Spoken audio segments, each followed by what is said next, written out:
flush with these boards. I've got this little trim board here that I had to cut out. I'm gonna go right here. This is my entire closet. I've got them all in a mess. This is the swept up version of the mess. This lip sticks out a ½ inch that I'm gonna screw my sheetrock into. Okie dokie, what I have here is a wall that I busted out in order to fit a hot water heater inside this and make a little closet out of it. But the closet does not have a face because I ripped out the wall, and instead of having a wall there, I need a door there. So I'm gonna have to do some framing, some cutting, some nail pulling, some modification, some redneck ingenuity, and I'm gonna show you how I do this, starting with pulling out these nails. I've got to get all those nails pulled out. I've got some nails right here, and this spray foam down here, it needs to be cut flush with these boards. Pull out these nails, do a little bit of cutting and a little bit of snipping here and there, cutting out the top and this right side, and being careful around these wires because nobody wants to get shocked. So I'm going to start with all that and we'll go from there. Okay, so here it is. I've got that bottom board cleaned. All the nails are pulled out of the right and the left on these boards right here, going all the way up. The wires are still intact. I didn't cut those. I've got this little trim board here that I had to cut out. I'm gonna go to Lowe's and get a little board that matches that little board that I can run back across here. I've got my top cut. This board is exposed all the way down, although I'm gonna go ahead and add another board in there just for extra support and that I can sheetrock to. And I have all these boards right here. This is my entire closet. I've got them all pre-cut, and I'm gonna put all those in place and show you what that looks like. And did I mention you're going to have a mess? This is the swept up version of the mess.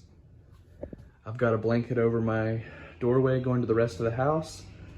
And you could put plastic on this doorway too, or I could have, but I'm not going to because it's just a fairly small mess, but still a big mess. So prepare for that. Now I'll show you what this framing looks like.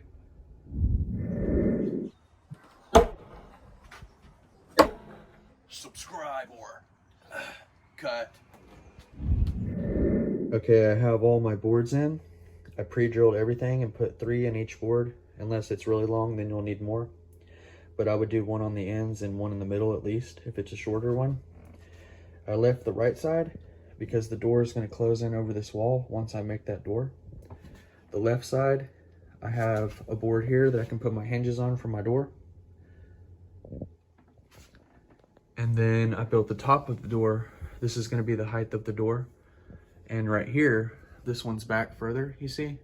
The sheetrock's going to come down and set on this lip. This lip sticks out a ½ inch, which is what my sheetrock is going to be. See, it's level with the sheetrock, so my door shuts over that. This one's even with the wall because I'm sheetrocking and I got to match this sheetrock so it doesn't look weird. And then this board, I left it because it was just there already, so I left it. And I put a little stub right here for my sheetrock to nail to. And then all the way up for my sheetrock to nail to.